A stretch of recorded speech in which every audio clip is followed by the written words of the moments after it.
আমার কাছে দূরে দেশে বিদেশে ছড়িয়ে থাকা সকল শ্রোতা বন্ধুকে অনেক অনেক স্বাগত জানাই অডিও স্টোরি উইথ মৌমিতা চ্যানেলে।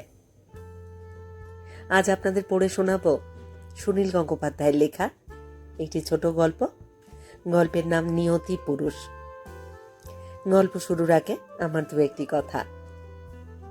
আপনারা যারা এই গল্পটি শুনবেন তাদের কাছে অনুরোধ রইল, যদি আমার পাঠ এবং পরিবেশনা আপনাদের ভালো লাগে একটি লাইক করবেন এবং যদি সম্ভব হয় গল্পটিকে আপনাদের প্রিয়জনের মধ্যে শেয়ার করে দেবেন এবং অবশ্যই অবশ্যই চ্যানেলটি সাবস্ক্রাইব করে আমার সাথে থেকে নিয়মিত শুনতে থাকুন।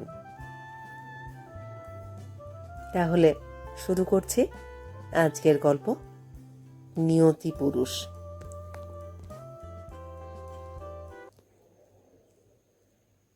রাত প্রায় 11:45।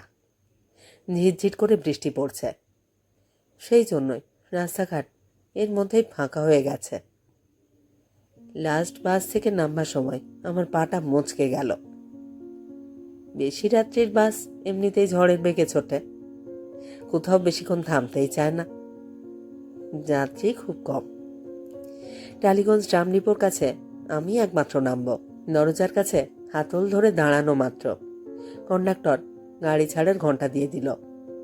চলন্ত গাড়ি থেকে আমাকে লাফিয়ে নেমে পড়তে হলো। হুমড়ি খেয়ে পড়েই যেতাম, অতি কষ্টে সামলে নিয়েছি, কিন্তু বাঁ পায়ের গোড়ালির কাছে বেশ চোট লেগেছে। একটু হাঁটতে গিয়েই বুঝলাম রীতিমতন ব্যথা। এই সময় একটা রিক্সা পেলে ভালো হতো, অন্যদিনে অনেক রিক্সা থাকে এখানে। আজ বৃষ্টির জন্য রাস্তা ফাঁকা, তাই রিক্সাও নেই। মেজাজটা খারাপ হয়ে গেল। বৃষ্টির মধ্যে এমন খুঁড়িয়ে খুঁড়িয়ে যেতে হবে। দু একটা রিক্সা ফুটপাতের উপর তুলে রেখে চালকরা ঘুমোচ্ছে। ডেকে তুললে অনেক সময় ওরা যেতে চায় না, মেজাজ দেখায়। কি করব দাঁড়িয়ে দাঁড়িয়ে ভাবছে। এই সময় পেছনে ঠুং ঠুং শব্দ কানে এলো। একটা ফাঁকা রিক্সা, বুড়ো মতন একজন লোক সেটা চালাচ্ছে।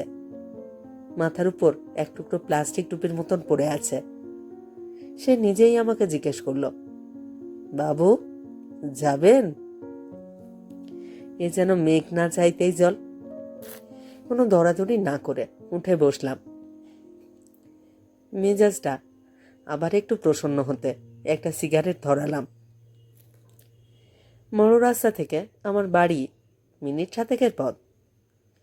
সেখানে পৌঁছবার পর আমি নেমে পড়ে রিক্সাওয়ালাকে একটা টাকা দিলাম। সে বেশ খুশি হয়েছে মনে হলো, অনেকখানি ঝুঁকে সেলাম করলো। তারপর যখন আবার সোজা হলো, তার মুখখানা দেখে আমি দারুণ চমকে উঠলাম। কেন যে চমকালাম তা নিজেই জানি না। খুব সাধারণ চেহারার একজন বুড়ো, মুখে অল্প অল্প দাড়ি, খুব একটা খারাপ দেখতেও নয়।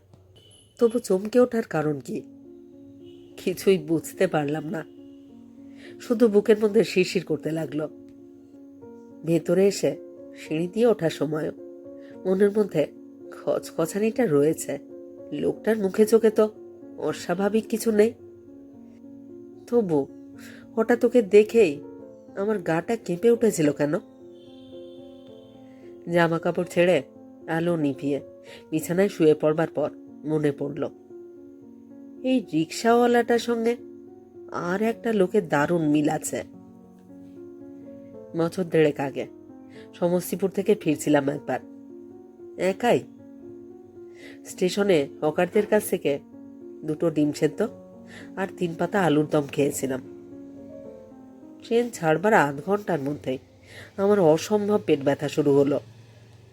3 বার বমি করলাম, কিছুতেই পেট ব্যথা কমে না। বাথরুমের বাইরে দরজার কাছে মাথা ঘুরে পড়ে গেলাম একবার।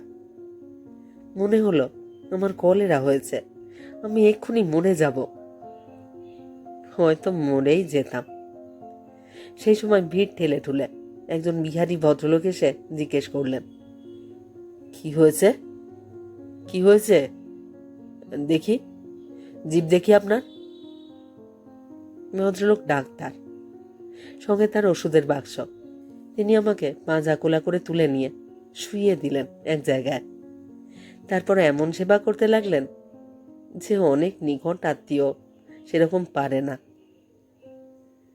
তার ওষুধে কিছুক্ষণের মধ্যে আমার পেট ব্যথা কমে গেল। আর একটা ওষুধে আমি ঘুমিয়ে পড়লাম। কিন্তু সেই ডাক্তার ভদ্রলোককে আমি কৃতজ্ঞতা জানাবার সুযোগ পাইনি। ঘুম ভাঙার পর আর তাকে দেখতে পাইনি। অন্য লোকজনের মুখে শুনলাম তিনি বারাউনি নেমে গিয়েছেন। দারুণ আফসোস হয়েছিল। আমার সেই উপকারী বন্ধুর নামটাও জানতে পারিনি। মুখটা অবশ্য মনে আছে। মধ্যবয়স্ক লোক, মুখে অল্প অল্প দাড়ি, অবিকল, আজকে রিক্সাওয়ালাটার মতন। এ কখনো হয়? মানুষে মানুষে এত মিল থাকে? যমজ ভাইটাই হলে অনেক সময় হতেও পারে, কিন্তু একজন ডাক্তার আর একজন রিক্সাওয়ালা, সেই ডাক্তারই কি কোনো রকমে ভাগ্য বিপর্যয় রিক্সাওয়ালা হয়েছে? তাহলে তো আমার উচিত ব্যাপারটার খোঁজ করা, কিংবা যদি সেই ডাক্তারের ভাইও হয়। পরদিন পায়ে এমন ব্যথা হলো যে বাড়ি থেকে বেরোতেই পারলাম না। আমার ছোট ভাইও ডাক্তার, সে আমার হাঁটা চলা একদম বন্ধ করে দিল। 7 দিন পরে বাড়ি থেকে বেরিয়েই সেই রিক্সাওয়ালাটার খোঁজ করলাম, পেলাম না। অন্য 2-1 রিক্সাওয়ালাকে তার কথা জিজ্ঞেস করেও কোনো সন্ধান পাওয়া গেল না। অবশ্য এত সামান্য বর্ণনায় কোনো মানুষকে খুঁজে বার করাও যায় না। মধ্যবয়স্ক এবং মুখে সামান্য দাড়িওয়ালা আরো 2-3 জন বিহারি রিক্সাওয়ালা আছে, কিন্তু কেউই সেই লোকটি নয়। হতে পারে সেই রিক্সাওয়ালা অন্য পাড়ার, সেদিনই শুধু এদিকে এসে পড়েছিল। তবু মনের মধ্যে একটা খটকা রয়ে গেল। আমার দুবার বিপদের সময় ঠিক একই রকম চেহারার 2 জন লোক আমাকে সাহায্য করবার জন্য এসে উপস্থিত হয়েছিল। এ কেমন করে হয়? বন্ধু বান্ধবদের বললাম ঘটনাটা, তারা হেসেই উড়িয়ে দিল। কয়েকজন নানা রকম ব্যাখ্যা দেবার চেষ্টা করবেন। মাঝরাত্রির অন্ধকারে আমি রিক্সাওয়ালার মুখটা ভালো করে দেখতে পাইনি। আমার অবচেতন মনে নাকি সেই সময় ট্রেনের সেই ডাক্তারটির কথা ঘুরছিল। সেই জন্যই আমি নাকি রিক্সাওয়ালাটার মুখখানা সেই ডাক্তারের মতন কল্পনা করে নিয়েছি। কি জানি, হতেও পারে। এর ঠিক বছর 1.5 বাদে আর একটা ঘটনা ঘটল। সেদিন আমি যাচ্ছিলাম ট্যাক্সি করে। আমার সঙ্গে অনেক কাগজপত্র। খুব মন দিয়ে আমি কয়েকটা চিঠিপত্র পড়ছিলাম এবং যেগুলো অপ্রয়োজনীয় সেগুলো ফেলে দিচ্ছিলাম জানলা দিয়ে। এক সময় দেখলাম ঠিক আমার জানলার পাশে একটা ট্যাক্সি জোরে জোরে হর্ন দিচ্ছে এবং পেছনের সিট থেকে একজন লোক হাত পা নেড়ে আমাকে কি যেন বলতে চাইছে। লোকটির মুখে খুব একটা ব্যস্ত ভাব। আমি আমার ট্যাক্সি ড্রাইভারকে বললাম, রোকে রোকে। পাশাপাশি 2টো ট্যাক্সি দাঁড়িয়ে গেল। অন্য ট্যাক্সির একজন বাঙালি ভদ্রলোক আমাকে বললেন, আপনার চিঠিপত্র যে সব উড়ে যাচ্ছে, আমি 2টো কুড়িয়ে এনেছি। আমি অবহেলার সঙ্গে বললাম, ওগুলো তো আমি ফেলে দিয়েছি, কেন মিছিমিছি আপনি তুলতে গেলেন? পরক্ষণেই মনে হলো, যাই হোক না কেন, ভদ্রলোক এরকম কষ্ট করেছেন যখন, ওকে একটা ধন্যবাদ জানানো উচিত ছিল অন্তত। কিন্তু ধন্যবাদ জানাবার আগে 2টি ব্যাপারে আমাকে চমকে উঠতে হলো। আমার ট্যাক্সিটা থেমে পড়ায়। পিছনের গাড়িটা ওভারটেক করে এগিয়ে যাবার সঙ্গে সঙ্গে একটা মিনি বাসের সঙ্গে প্রচণ্ড ধাক্কা মারল। এত জোরে অ্যাক্সিডেন্ট যে আওয়াজে প্রথমে কানে তালা লেগে যাবার মতো হলো। এবং সেই মুহূর্তে আমি লক্ষ্য করলাম আমার পাশের ট্যাক্সির ভদ্রলোকের মুখখানা অবিকল সেই ট্রেনের ডাক্তার কিংবা মাঝরাতিরের রিক্সাওয়ালাটির মতন। আমি সঙ্গে সঙ্গে ট্যাক্সি থেকে নেমে পড়লাম। এখন ঠিক বিকেল, এখন তো চোখের ভুল হবার কথা নয়। সামনের অ্যাক্সিডেন্ট দেখতে বহু লোক ছুটে যাচ্ছে।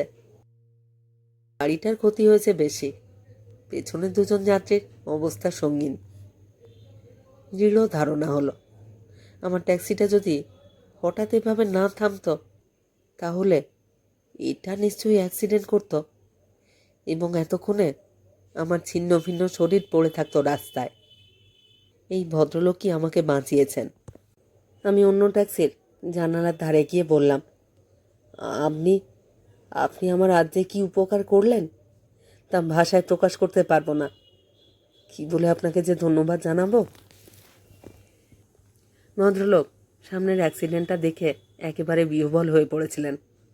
ফিসফিস করে বললেন, ওরে বাবা, কি সাংঘাতিক অ্যাক্সিডেন্ট! কেউ মারা গেছে নিশ্চয়ই। এই সুযোগে আমি ভদ্রলোককে ভালো করে দেখে নিলাম। মধ্যবয়স্ক, মুখে অল্প দাড়ি, খুব লম্বা কিংবা বেটে নন, সব কিছুই সেই ট্রেনের ডাক্তারটির মতন একরকম। আমি বললাম, আপনি এখানে একটু নামবেন? উনি বললেন, আমার বিশেষ জরুরি কাজ ছিল, কিন্তু এখন তো যেতে পারবেন না, রাস্তা জ্যাম হয়ে গেছে। হ্যাঁ তাই তো, কি করি যে। ট্যাক্সি ভাড়া মিটিয়ে দিয়ে উনি নেমে পড়লেন। আমি বললাম, আজ কিন্তু আপনি আমার প্রাণ বাঁচিয়েছেন। উনি লজ্জিতভাবে বললেন, না না, আমি আবার কি করলাম? আপনার চিঠিগুলো উড়ে পড়ছিল। যদি কাজের জিনিস হয় আপনি হয়তো লক্ষ্য করেননি, তাই। কিন্তু আপনি ওই জন্য ট্যাক্সিটা না থামালে আমি আমি আজ ওই অ্যাক্সিডেন্টে পড়তাম নির্ঘাত।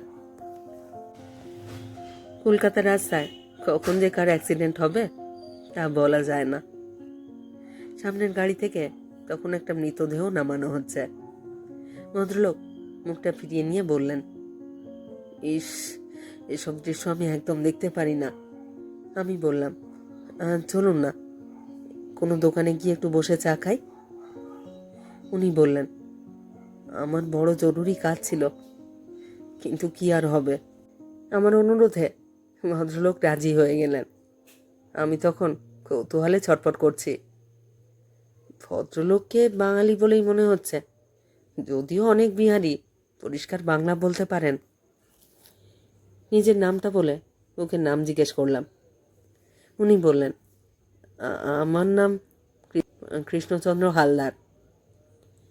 খাঁটি বাংলা নাম, তবু চেহারায় এত অসম্ভব মিল কি করে হয়? রিক্সাওয়ালাটাকে আমি ভালো করে না দেখলেও ট্রেনের সেই ডাক্তারের চেহারা আমার স্পষ্ট মনে আছে, বহু একই রকম।